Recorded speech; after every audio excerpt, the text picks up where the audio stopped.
بسم اللہ الرحمن الرحیم، شروع اللہ کے نام سے جو بڑا مہربان نہایت رحم والا۔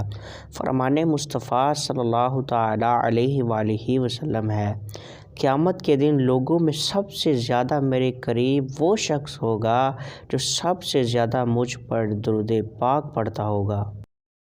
مفتی احمد یار خان نعیمی اس حدیث پاک کے تحت فرماتے ہیں، قیامت میں سب سے آرام میں وہ ہوگا کہ جو حضور پاک صلی اللہ تعالیٰ علیہ وآلہ وسلم کے ساتھ رہے، اور حضور صلی اللہ تعالیٰ علیہ وآلہ وسلم کی ہمراہی نصیب ہونے کا ذریعہ درود شریف کی کثرت ہے۔